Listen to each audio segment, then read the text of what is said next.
Iruña herriko mugimendu feministak sexu erasoen aurka protesta egitera deitu du gaurko. Gazteluko plazan gaueko 9etan biltzera deitu dute Sanferminetako 5. egunean, jaiak hasi zirenetik izan diren sexu erasoak salatzeko. Iruñeko udaleko bozeramaileen batzordeak bat egin du mobilizazioarekin. Sanferminetako lehenengo egunetan 15 sexu eraso salatu eta 11 pertsona atxilotu dituzte. Javier Remírez, Nafarroako lehendakariorde eta funtzio publikoko kontseilariak horren berri eman du gaur goizean eta adierazi du edozein sexu eraso gaitzetsi behar dela.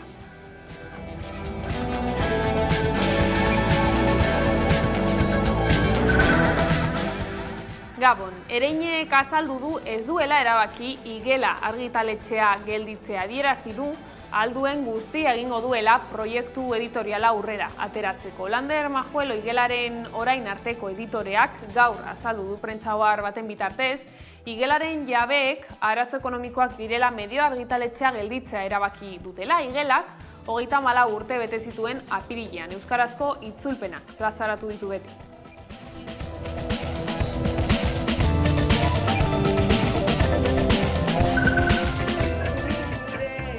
Sanferminetako beste urteroko ekitaldi bat azalduko dugu orain. 1978ko uztailaren 8an, Espainiako polizia Iruñako zezen plazara tiroka sartu eta karrikako istiluetan buruan tiro eginda hil zuen Rodríguez eta 3 egun geroago Donostian protestan ari zela Barandiaran. 45 urte bete ondoren kantu artean oroitu dituzte. Urtez urte gogoratu dituzte eta inoiz ez da musika falta izan. Horregatik, 78ko Sanferminak plataformak musikariei leku berezia eman die aurtengo ekitaldian.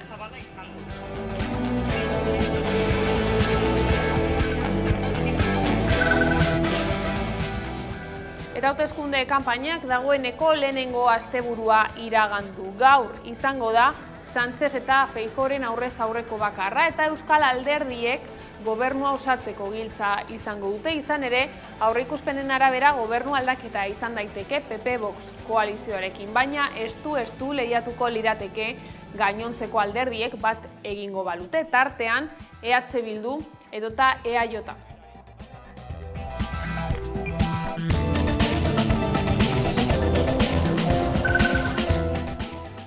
Osakidetzako garbiketa zerbitzuko langileek akordioa lortu dute. LAF, UGT, Comisiones Obreras eta ESK sindikatuek sinatu dute hitzarmena, baina ELAK uko egin dio akordioari. 5 urte ibili dira borrokan Osakidetzako garbiketa zerbitzuko langileak negoziazioa bilatu nahian.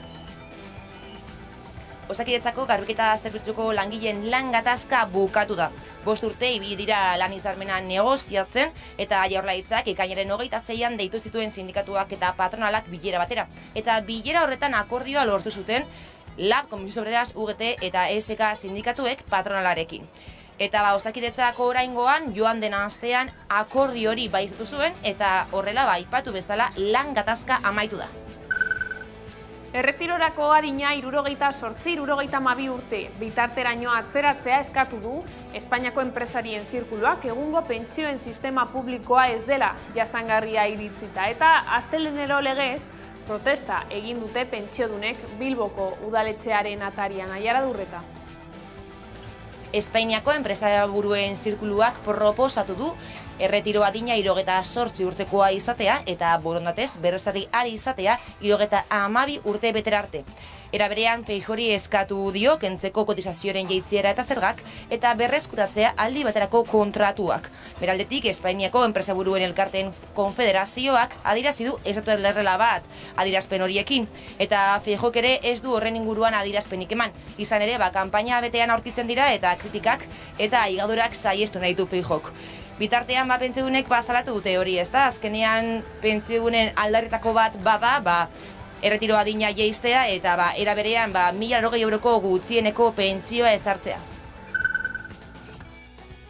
Eguraldearekin jarraikiego Euskal Herriko txoko askotan, 35 graduren bueltan ibilira gaur termometroak. Euskalmet Meteorologia Agentziak jakitera eman duenez. AEMETek ere, abizu horia ezarri du ia Nafarroa osoan. Biharko ere, espero da beroa. Hori ala, beroaldiari aurre egiteko plan berezia ondu dute, Eusko Jaurlaritzako Osasun Sailak eta Osakidetzak, batez ere, arrisku taldentzako gomendioak jaso dituzte. Jaurlaritzak gogoratu du, temperatura oso altuek ondorio negatiboak dituztela osasunean, morbiditatea eta hilkortasuna igotzen baitira. Eraikuntzako langileek ere ezingo dute bakarrik lan egin, beroagatik alerta gorria edo laranja aktibatzen den egunetan. Comisiones Obreras eta UGT sindikatuek eta eraikuntzaren Espainiako konferentziak sinaturiko protokolo punturik deigarrienetarikoa da hori. Egun horietan halaber, ur gehiago eman beharko zaie langilei.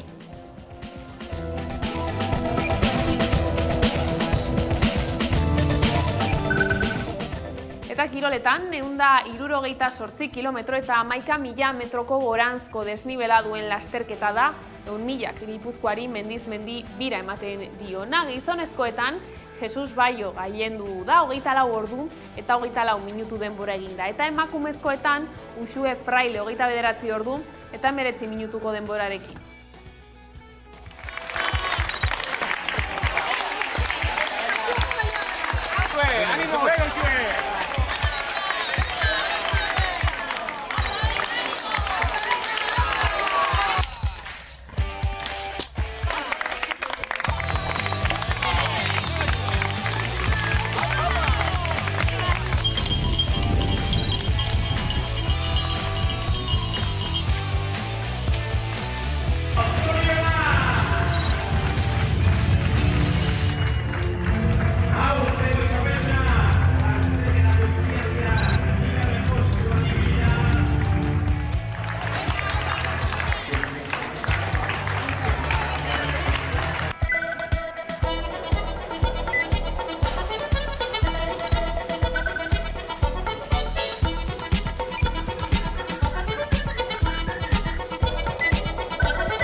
Ongietorriak gurean gaur gaueko albistegira. Sanferminetako 5. egunean hainbat eraso matxista salatu dira. 20 minutu barru gutxi gora bera, mugimendu feministak eta Iruñeko udalak deituriko kontzentrazioa hasiko da. Bertan dago Leire Martinez lankidea, kaixo Leire, konta iguzu. Arratsaldeon Miriam, agresio matxistei gaitzespena irmoki salatzeko kontzentrazio deialdia gaur Iruñeko Gaztelu plazan. Sanferminetako 5. egunean, momentuz 15 agresio eta 11 atxilotu foruzaingoaren arabera. Baina oraintxe bertan herri mugimenduko kide batek errandigu 21 agresio izan zitezkela. Uztailaren 5ean, bortxaketa salaketa bat ere izan duzen, ustezko bortxatzailea karrikan da dagoeneko, karguekin eta biktimarekiko aldentze aginduarekin. Mugimendu feministak zein Iruñeko udalak elkarrekin kontzentrazio deialdia egin dute, agresio matxistek Sanferminetako festetan ez tokirik ez dutelako Sanferminetan, ez inon ere. Segurazki, udale Iruñeko Gaztelu plaza hau txiki geratuko da salaketa hori aitzinera eramateko.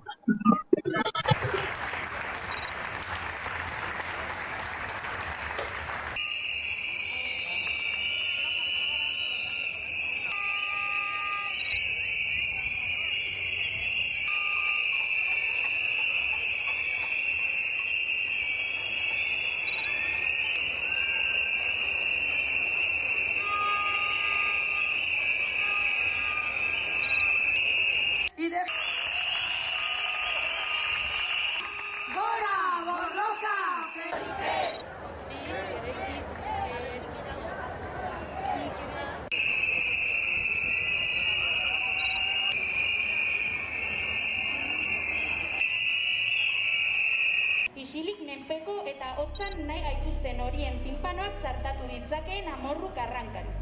Guk dantzan eta ospatzen jarraituko dugu, eta aldi berean borrokan. Borrokan mugimendu feministaren iraultzarako indar leherkaria inoiz baino biziago dagoelako.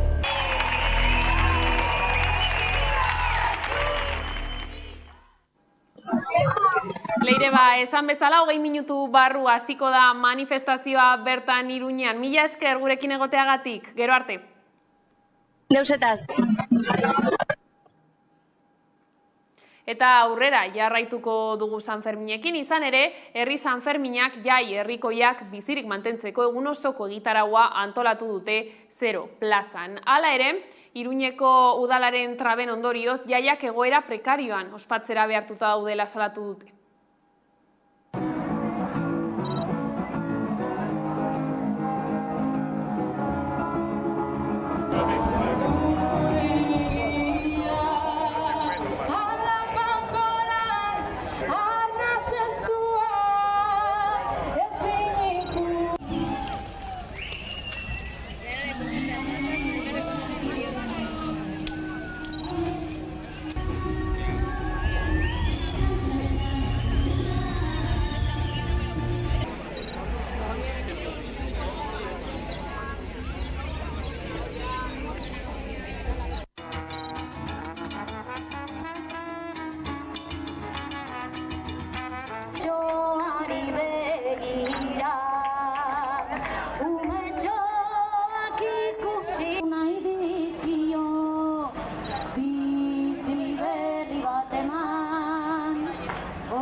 Iruñean garela kantuan gogoratu nahi izan dituzte Germán Rodríguez eta Joseba Barandiaran poliziak hil zituela 45 urte bete ondotik, izan ere kantuen bidez kontatu da azken 4 hamarkadetan ukatutako egia.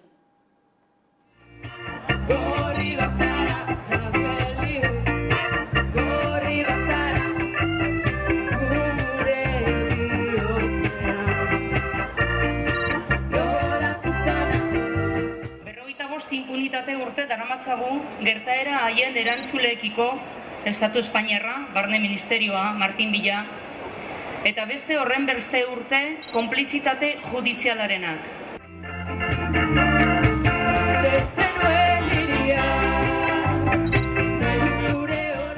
Musika, egia, justizia eta ordaina galdegiteko tresna bilakatzen jarraituko dugu. Aditu nahi ez dutenen gorreria hautsiz. Gaizki jositako zauriak irekiz. Erakundeak interpelatuz. Diskurtsoa eguneratuz belaunaldi berriei iristeko ere. Ezarritako isiltasunaren eta impunitatearen arrakalak zabalduz. Denon artean lortu ahalko dugu. Germán, Joseba, gogoan zaituztegu! Germán, Joseba, gogoan zaituztegu!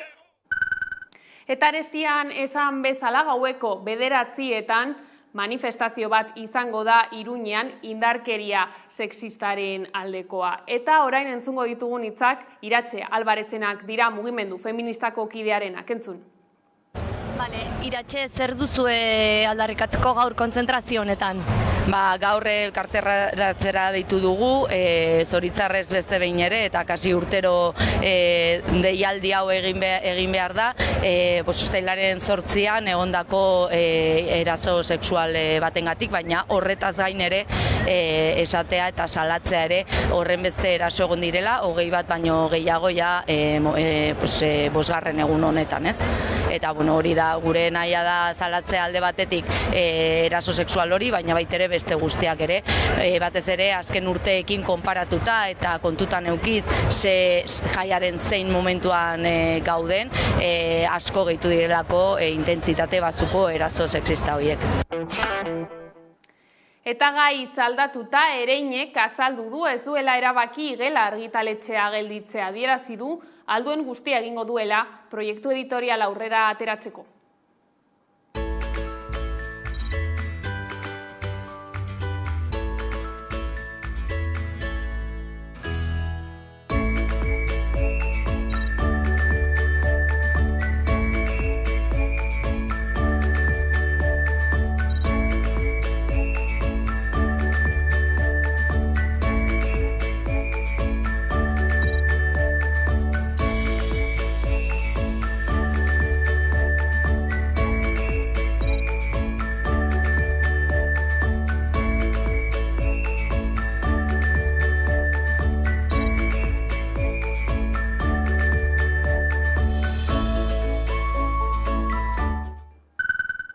40 urte bete dira Iruñean sortua taldea sortu eta Iruñeko agiria idatzi zutenetik. Espainiako konstituzioak hizkuntzen mailakatzea aplikatzen zuen berdintasunaren izenean eta horren aurka elkarrekin gogoeta egiteko batu ziren Euskal Herriko, Galiziako eta Kataluniako hainbat soziolinguista Iruñean.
Hizkuntzez ari garela, konstituzionalak baliogabetu egin du udaletan euskara bakarrik erabiltzea ahalbidetzen duen legea. Eta horren aurrean, UEMako hautetsiak batu dira euskaraz lan egiten jarraitu dutela adierazteko.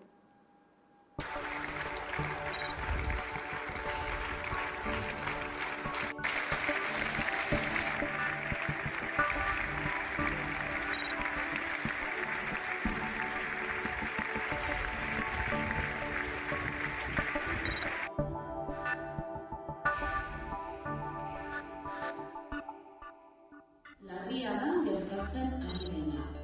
Euskararen biziberritze prozesuaz harago, milaka herritarren bizitzen bizigarritasuna baitago auzitan. Eta harekin batera, berdintasuna, justizia eta kohesio soziala. Funtsean, bizikidetza.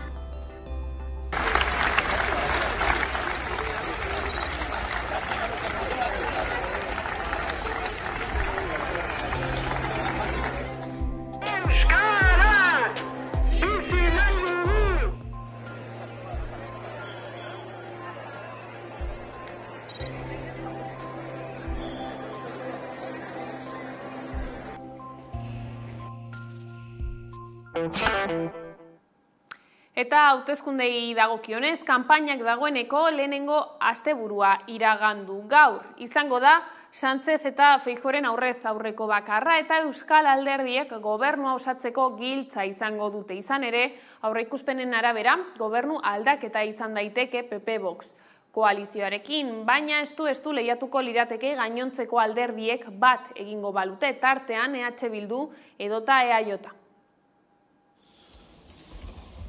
Inkesta gehienek gobernu aldaketa aurreikusten dutela iritsi da uztailaren 23ko hauteskunde orokorretarako kanpaina. Lehenengo asteburua igarotak gaur izango dute aurrez aurrekoa Pedro Sánchezek eta Alberto Núñez Feijóok, PSOEko eta PPko presidente gaiek. Gobernua osatzerako orduan baina ez dira sozialistak edo popularrak bakarrik izango. Presidentetza PPek nahiko balu Voxekin batu beharko litzateke. PSOEren kasuan koalizio horri aurre egiteko eskumuturrari aurre egiteko gainontzeko alderdiekin bateratu beharko litzateke. Eta hortxe Euskal Alderdiek zeresana izango lukete, gobernu osatzeko giltza lukete. Gauzak horrela nahiko parekatuta geldituko lirateke emaitzak. Euskal ordezkariek ahotsa izan nahi dute Madrilen, eta kasu horretan izango lukete. Gainera ezin dugu ahaztu gure eskumen asko Moncloatik kudeatzen direla, eta autogobernurako bidea litzateke Euskal ordezkarien isla izatea Madrilen. Argudio horrekin ari dira alderdiak euren botoa eskatzen. EH Bilduk Euskal Herriaren eta Euskal Herritarren eskubide nazionalak defendatu nahi ditu Madrilen. Ezker subiranistaren bultzadarik gabe, ez zirela gobernuak egindako aurrerapen asko gertatuko frogatzen dute. Orain, guzti horrengatik eta gehiago egiteko, orain gehiago izan bar gara, eskuina geldiarazteko eta aurrera egiteko Madrilen eman daitekeen edozein aukera azkarrago iristeko eta euskal herritar guztientzat hobea izateko. EAJ Gizarte Segurantzaren eskumena eskatu du pentsioak Euskal Autonomia Erkidegotik hobeto kudeatuko direla argudiatuta. Zoritxarrez, Madrilen erabakitzen dira oraindik guri geragiten diguten gaiak, gai asko tamalez gainera. Lehenengo defentsa lerroa Madrilen dago, bertan aurkezten direlako erasoak eta ekiditu behar ditugu zuzenketen bitartez, gure botoren bitartez eta abar. Beraz, Madril da gure autogobernuaren lehenengo defentsa.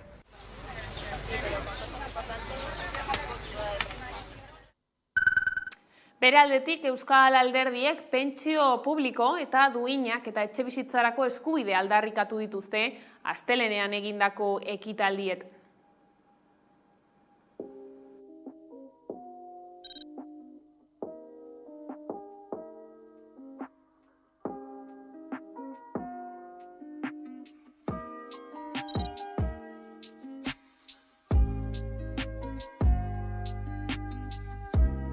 Pentsio ez-kontributibotan eta alargunen pentsioetan 15% igotzea lortu genuen. Baina uste dugu hori ez dela nahikoa. Badakigu gehiago lortu behar dugula.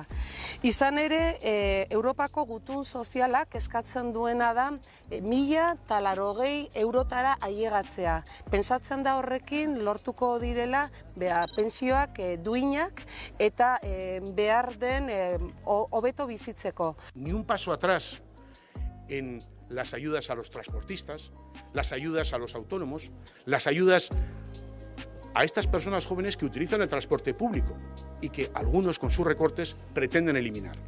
Ni un paso atrás en una política limpia, sin corrupción, frente a políticas ya conocidas del pasado y a políticos que incluso se niegan a decir cuál es su verdadero salario. Por lo tanto, ni un paso atrás. Vamos a hacer un ministerio de vivienda. Tiene que haber un ministerio de vivienda, porque es el principal problema de la juventud, de las familias. Por lo tanto, si Sumar está fuerte en el gobierno de coalición, si Yolanda Díaz es la presidenta de gobierno, tendremos un ministerio de vivienda. Gure helburua transferentzia lortzea da.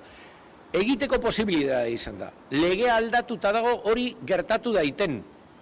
Egin espada, Espainiako gobernuak borondaterik izan ez duelako, azken momentuan izan da. Baina lege aldatuta dago hori egiteko. Bitartean, egiten ez den bitartean, inbertsioak eskatuko ditugu. Arratsaldean ere alderdi politikoek ekitaldiak egin dituzte hainbat lekutan. Errenterian izan da PSeko Eneko Andueza, pentsioak eta gazteak izan ditu hizpide besteak beste. Gure konpromesua nagusiekin da. Bere pentsioak bermatzen. Gaztiekin da. Bere bizi proiektua errealitatea bihurtzen. Formakuntza profesional plaza gehiagorekin. Hezkuntza unibertsitario eta FPko doakotasunarekin lehenengo aldian gainditzen duten ikasleentzako. Garraio publikoan ikasle hoiendako doakotasuna bermatzen. Hori da, Euskal Sozialistak eskaintzen deguna. EH Bildu ere Durangon izan da ERZ-rekin batera. Arnaldo Otegi koordinatzaile nagusiak eta Jasone Agirre, Senaturako Bizkaiko hautagaiak hitz egin dute EH Bildutik. ERZ-tik berriz, Oriol Junqueras presidenteak eta Gabriel Rufián Kongresurako hautagaiak. Otegik esan du, garrantzitsua dela Euskal Herrian jendeari esatea zer egingo duten euren botoekin. Horregaitik da garrantzitsua hauteskundetan beti bezala jendeari esatea bakoitza zer egingo duen bere botoekin. Eta gu badakizute argi eta garbi oso harrotasun handiarekin beti esaten dugula. Guk esaten duguna egiten dugu eta egiten duguna esaten dugu. Eta horrela jarraituko dugu, porque gu printzipioak ditugu, idealak ditugu, konpromisoak ditugu, zintzotasunez aritu eta aritzen gara. Mertxe Aizpurua Espainiako Kongresurako EH Bilduko Gipuzkoako hautagaia elkarrizketatu dugu gaurkoan Hamaika telebistan. Animatuta eta indarrez dago uztailaren 23ko hauteskundetara begira eta nabarmendu du EH Bilduk bakarrik berma dezakela eskuin osoari ateak ixtea.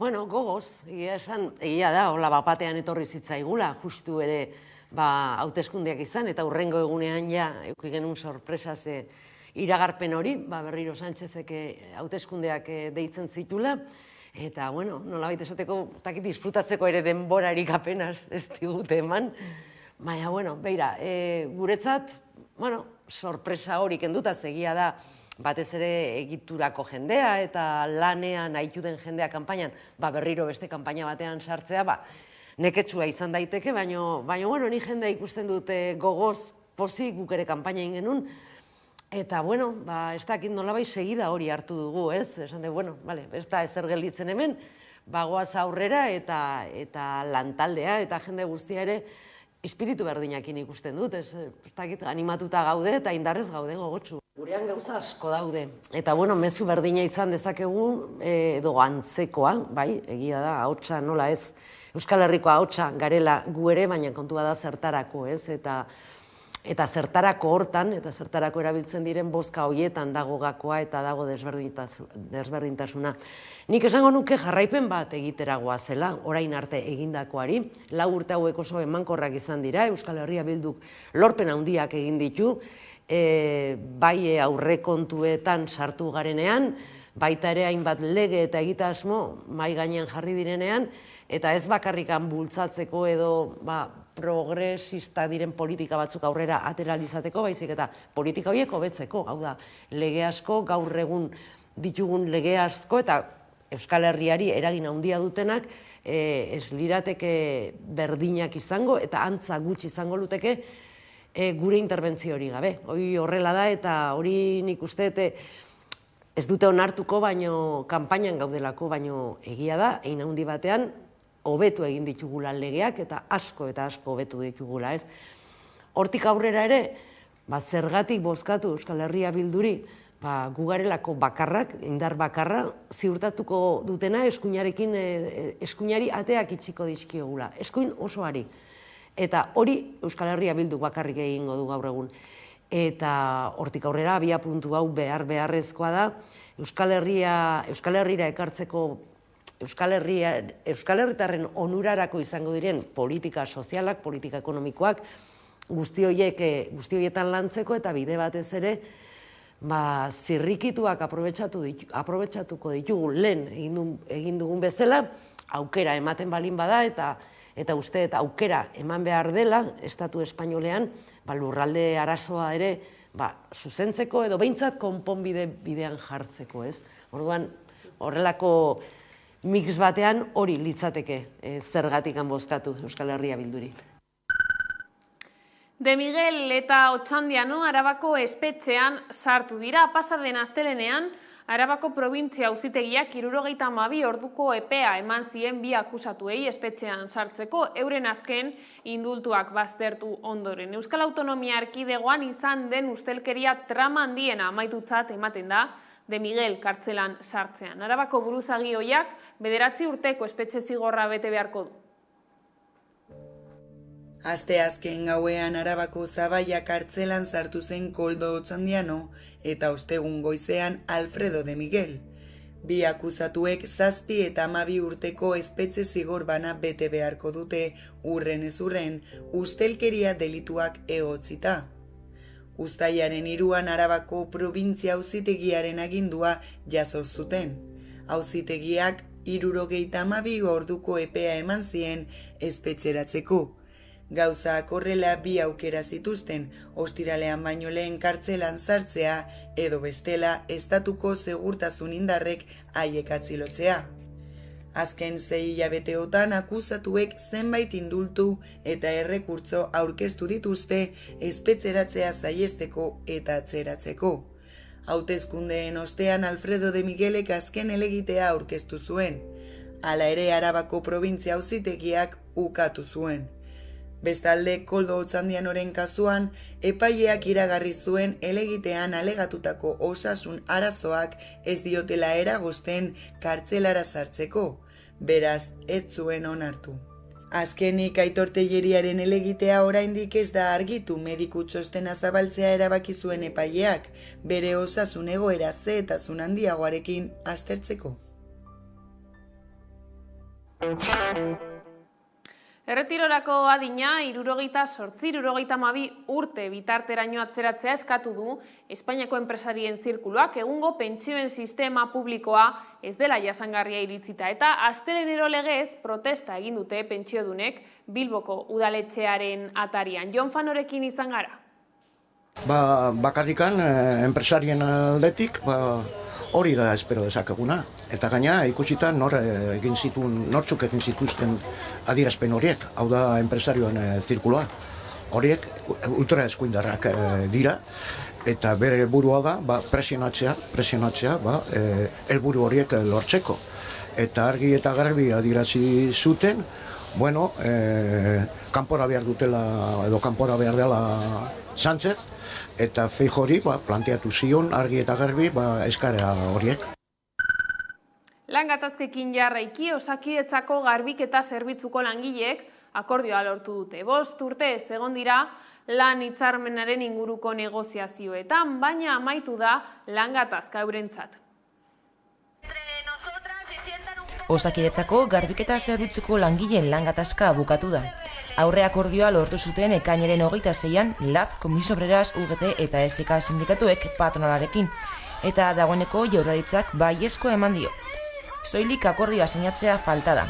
Sindikatuek adierazi dutenez, datorren astean sinatu ahal izatea espero dute. Elak ez du aurre akordioa sinatu, izan ere sindikaturen arabera murrizketak sinatu dituzte gainontzekoek. Itunarekin, besteak beste, hauek dira lortutakoak. Karrera profesionalaren 3 urte ordaintzea, ordezkapenen sistema bat ezartzea, aurretiko erretirorako kontratuak egin ahal izatea eta laneko baimenak eguneratzea. Hala, sindikatuek azpimarratu dute homologazioa bermatzen dela akordioaren bidez. Bestalde, akordioa erdietsi duten sindikatuek joan den astean salatu zuten Osakidetzak erantzun bat emateko astebete baino gehiago behar izan duela. Lehen sektoreari helduko diogu orain, izan ere nekazaritzako eta abeltzaintzako ustiategiek bizi duten egoera aztertu eta aurrerantzean hartu beharreko neurri eta erabakiak zehazten jarraituko du Eusko Jaurlaritzak deituta nekazaritza eta klima aldaketaren mahaiak. Gaur da elkartzeko Eusko Jaurlaritzako klima aldaketarako eta nekazaritzarako mahaia, lehen sektorearen egoera aztertzeko. Nekazaritzako eta abeltzaintzako ustiategiek bizi duten egoera aztertu eta aurrerantzean hartu beharreko neurri eta erabakiak zehazten jarraituko du Eusko Jaurlaritzak deituta nekazaritza eta klima aldaketaren mahai horrek. Maiatzean izan zuen aurreneko bilera eta bertan hainbat neurri proposatu ziren lehortari aurre egiteko. Bereziki uraren kudeaketaren eraginkortasuna hobetzeko bideratuak. Ur hornidura bermatu egin behar dugunez, ur hornidurako sistema osoa, azpiegitura osoak hobetu egin behar diala, indartu egin behar diala, eta ditugun galderak baita ere gero eta gutxiago izan daitezen hobetu behar dugula. Neurri horiek baztertuko dituzte gaurkoan. Horretaz gain ganadua elikatzeko behar den bazkaren kantitatea eta prezioa ere aztertuko dituzte Jaurlaritzak eta lehen sektoreko sindikatu eta elkarteek. Urtegien egoerari ere erreparatuko diote, maiatzetik ona egoera zertxobait hobetu dela esan daiteke. 173an daude une honetan Euskal Autonomia Erkidegoko urtegiak, 167 Nafarroakoak. Dena Emetek Meteorologia Agentziak abisu hori ezarri du gaurko ia Nafarroa osoan, salbuespen bakarrak Pirinioak eta Kantauri isurialdea dira. Termometroak 35 graduren bueltan ibiliko dira. Nafarroa erdi eta hegoaldean are bero handiagoa egingo duela espero da bihar. Herriberan temperaturak 40 gradura iritsiko direla aurreikusi da. Hala ere arratsaldean ipar haizea sartuko dela espero da eta horrek egoera arinduko du.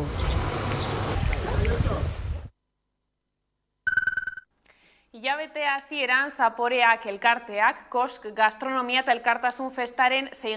edizioa antolatu zuen Intxaurrondoko Bernart Etxepare plazan, eta horren inguruan hitz egiteko Elena Ruiz de Azua daukagu pantailaren bestaldean. Kaixo, Elena? Kaixo, egunon. Zein izan zen zehazki helburua? Beti bezala egiten ditugun ekitaldi guztietan gure helburua berez da dirua jasotzea, gero guk otordu guztiak prestatzea, eta baita ere hontan pixkat berezia zen nahi genulako pixkat festa bat izatea, ez? Azkenean beti migrazioko gaiei buruz hitz egiten dugunean, nahiko larria denez egoera eta gogorra, beti komoke ez dakit, emozioak edo txarrak eta tristeak dira, ez? Orduan, honekin nahi genuen pixkat festa bat izatea, jendea etortzea, gurekin ospatzea elkartasuna, eta ospakizun horrekin pixkat finantzazioa baita ere lortu, gero sukaldean egunero 2000 otordu baino gehiago prestatzeko. Egun osoko egitaragua antolatu zenuten, zer daukazu azpimarratzeko egun hartatik? Sobre todo, eguna hasi genula euri pila batekin, baina hala ere jendia demostraztuzun Zaporeakin bat egiten dula, ez da etorri zan guri laguntzea, bai voluntarioak karpata guzti montatzea, baita jendea pintxoak dastatzea, eta guzti beraz guretzat oso polita izan zen, azkenean eguraldia ez zulako bat egiten gurekin, eta gainea Frantziar turreko errestrikzio guztiekin, ezen oso erresa iriztea, baina hala ere jendea etorri zan, eta superondo pasatu genuen guztiok, pintxoak jan genitun, musika egon zan, gazta erakusketa eta guzti, berez guk oso pozik bukatu genuen ikusi genulako, eskatzen degunean edo jendea beti ateratzen dela kalera eta apoiatzen gaitula. Harrera ona izan zenuten orduan, balorazio positiboa egiten duzue, eta esan duzun bezala, errefuxiatuentzat izan zen diru bilketa osoa, nolakoa da hien egoera momentu honetan? Oso larria, azkenean gu Lesbosen dakagu, Greziako uhartean dakagu sukaldea, eta oraintxe bertan udaran gaudeia, eta dakizuenez Grezian oso temperatura altuak iristen dira, oraintxe bertan adibidez gure sukaldean, aigea iristen 30 gradutara, eta hori oso larria da, ez gero gainea, errefuxiatu kanpamenduetan ez daude itzalak. Itzala bakarrik dago, beraien karpetan, ez, orduan, imaginatu zendolako beroa pasabar duten itzala bilatzeko bere karpetan sartu behar diala plastikozkoak diela, beraz beroa, oso bero handia egiten dute barruan, ez. Gainera, gero, berriro ere, ez dakateia askatasuna mugitzeko, hau da, kanpamendutik ateratzeko, pasabar dia kontrol batzutik, beraien paperak eta erakutsi, gero umeak ezin dira eskolara jun, beti bezala ikusten dugu ez nola eskubide askok, giza eskubide askok, ari dira guztit bortxatzen edo buneratzen gainea oraintxe bertan kanpamendua oso petauta dago, eta dago baita ere konfinamentu leku bat, nun 200-300 pertsona daude, eta oso txikia da pertsona horientzat, oso leku txikia da hainbeste pertsonak egoteko, eta ez dute konfinamendu leku horietik ateratzen edo konfinamentu leku hori hobetzen, ez, beraz, beti bezala esaten dugu egoera oso larria dela, azkenean pertsona hauek ez dute ezer txarrik egin, bakarrik beraien bizitza hobetu nahi zuten, askok gerratik ihes egiten ari dira, eta hala ere, Greziara edo Europara iristen dienean, aurkitutena da, errefuxiatu kanpamendu bat dela kartzelantzekoa, non beraien eskubide guztiak urratzen diete. Hitz egin genuen azken aldian, esan zenigun, sukaldeak kozinatu zezaketen plateren mugara iritsi direla, ezakit baliabidei dagokionez, hobekuntzarik izan alduzue?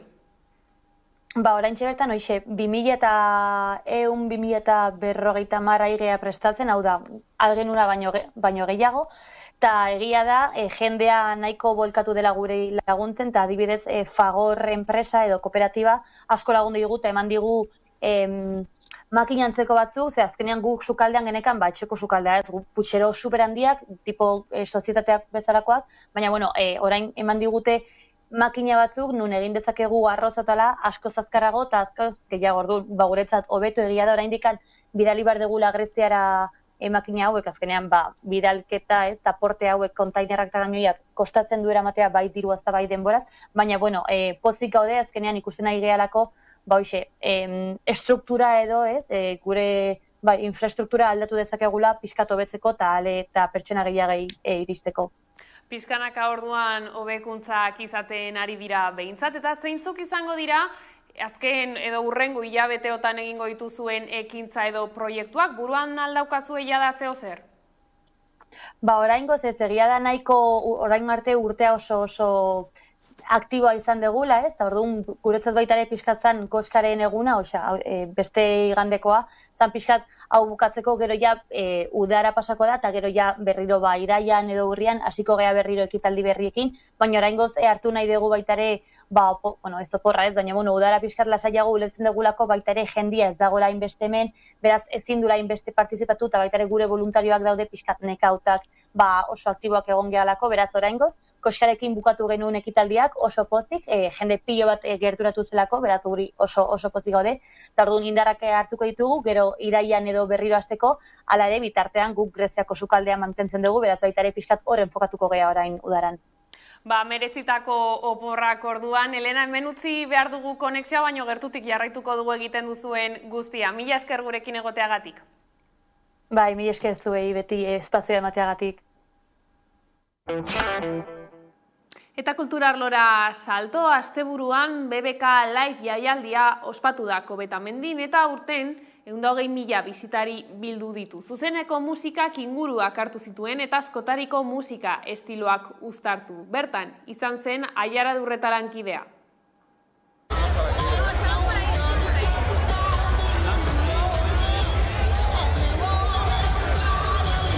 Bueltan da BBK Live eta ostegunetik larun batera bitartean, zuzeneko musikak Kobetamendi inguruak hartuko ditu.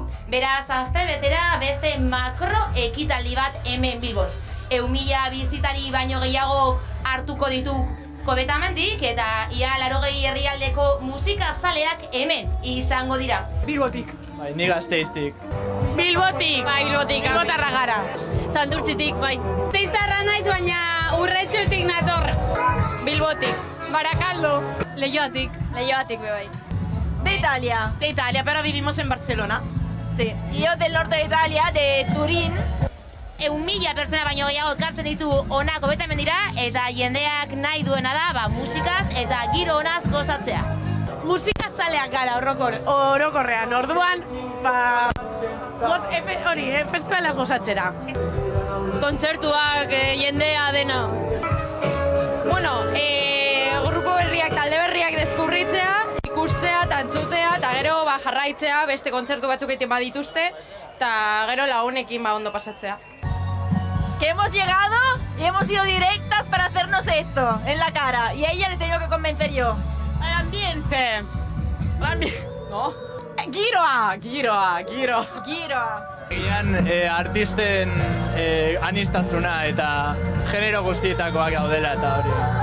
Oso propuesta honak dituztela, bai. Gertu dagoela, azteko. Bai, eta giroa paregabea. Eta azkenean jendea ikusten dozu, ezagutzen dozuna eta ezagutzen ez dozuna bai. Oso ondo dago, eta musika noski. BBK Liveak 11 estenatoki ditu eta 100 artista baino gehiagok joko dute oholtzan. Nazioartekoak dira gehienak eta horien artean aurkitzen dira hemen Arctic Monkeys, Florence de Machine eta beste asko. Monos árticos, Arctic Monkeys. Bai, a tope. Amaya, Florence and the Machine, Bian Antillano. Bai, niri ben bere Chemical Brothers, bai. Arctic Monkeys, bai. Eta, Florence and the Machine. Beste guztia. Bai. Arte Bogotá, bai, gustatzen zaigu. Eta bai, danak. A tope danakin, Florence, bai, orduan. Bastakit ondo pasatzera. The Blaze, los primeros, o sea, están aquí arriba. Y luego también Chemical Brothers, Arctic Monkeys, un montón de otros. Arctic Monkeys. La Florence and the Machine.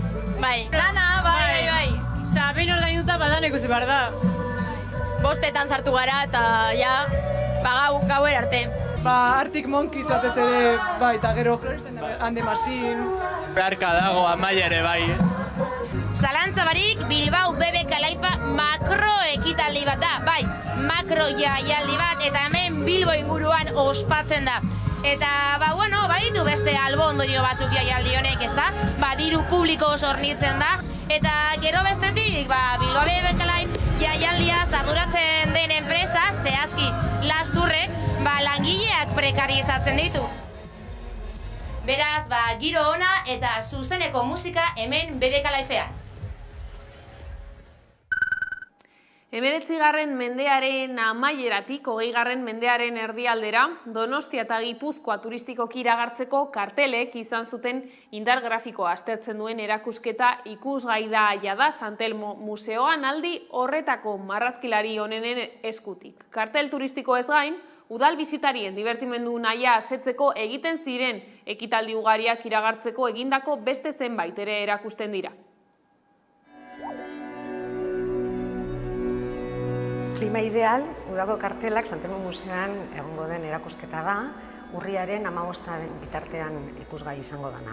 Bertan, kartel ezberdinak ikusiko dira, eta guztiek amankomunean dutena da, Donostia eta Gipuzkoa ezagutzera emateko eginda daudela, helburu horrekin eginda daudela. Beraz, bi gai uztartzen ditu, alde batetik ilustrazio grafikoaren evoluzioa eta bestetik gaia bera, zer dan adierazten dana eta zer dan adierazten ez dana. Erakusketa 7 ataletan antolatuta dago eta bakoitzak gai bat lantzen du.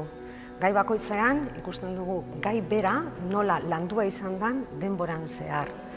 Lehenengo atalean turismo nortasuna eraikiz izenburupean ikusten dana edo erakusten dana nola hasiera baten erreferentziak oso internazionalak direla, beste edozein tokitan izan zitezkenak, eta gitxika nortasun propio bat eratzen dela, nortasun grafiko bat. Egia da, Donostiak erabaki bat hartu duela, erabaki politiko bat hartu zuela 19. mende bukaeran, Donostia turismo indargune bat izan behar zala, baina grafikoki beranduago iritsi zen. Karteletan Donostiako irudia agertzen da, ikusgarrienak diren atalak, baina badago baita ere beste irakurketa bat, beti emakumeen irudia agertzen dela. Eta garai bakoitzean, emakumearen itxura, saldu naizen irudi hori lotutako itxura zen, irudia zen. 20. hamarkadan, kartelen ekoizpenak gorakada handia bizi izan zuen, faktore asko daude, baina oso esanguratsua da, sasoi horretan lehiaketak egiten hasten direla. 2.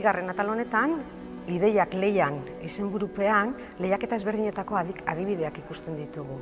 Lehiaketa berez, prozesua bera ere difusiorako bide moduan erabiltzen da. Deialdi egiten da, normalean atzean edo turismo patronatua edo bestelako erakunde bat egon daiteke, deialdia egiten da, gero eskaintza jasotzen dire, erakutsi egiten dira, eta guzti hori difunditzen doan prozesu bat da. Beraz, lehiaketa oso bide erabilgarria izan da promoziorako.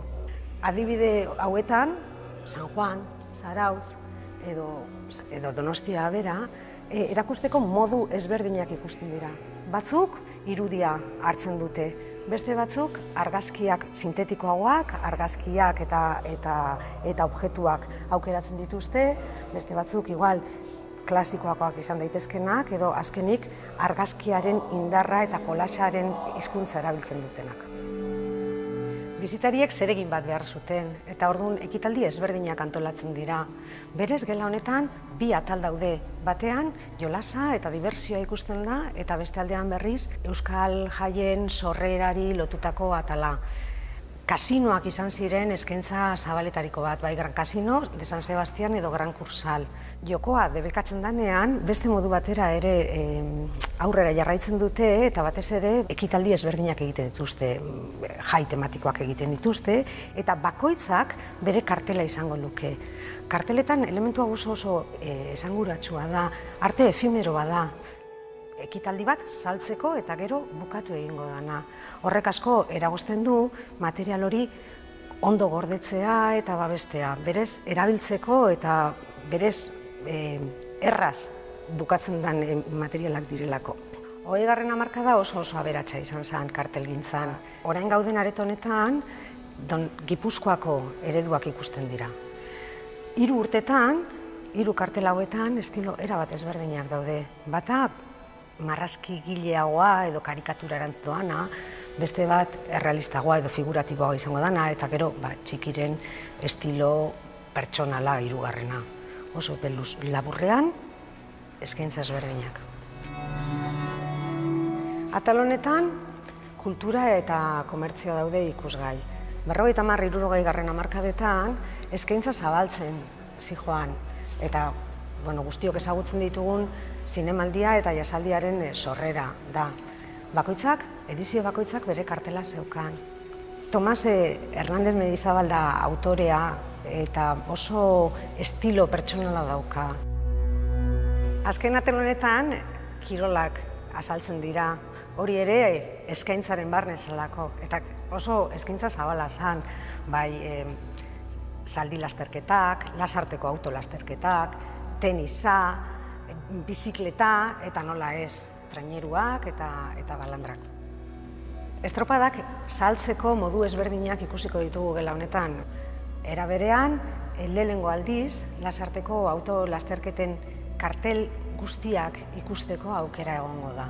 Kartel asko dago, eta horrez gain, esku horriak, pegatinak eta bestelako elementuak. 250 pieza baino gehiago daude, eta asko museokak dira, baina beste asko, beste toki batzuetatik ekarritakoak, Bilboko Arte Ederren Museoak, Koldo Mitxelena, eta partikular asko. Eskerrak eman nahi dizkiegu guztiei, eta batez ere, gonbitea luzatu nahiko genieke bizitariei, benetan merezi duen erakusketa badala uste dugulako.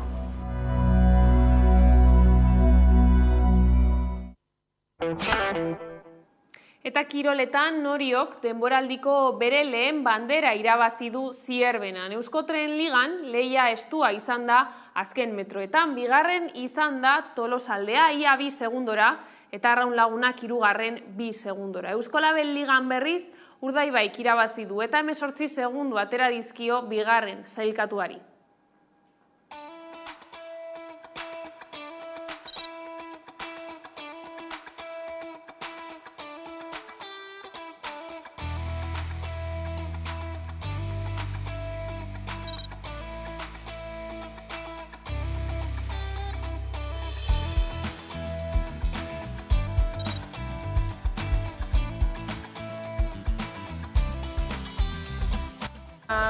Aiaraia lehengoko garaipena, hainbeste lan egin da gero.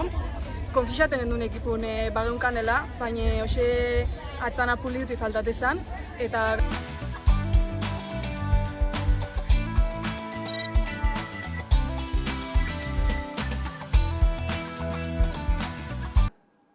Iritsi gara geltokian bertan, jatetxean dastatu dezakezuen jaki goxo bat prestatuko digu Koldo Gartziak.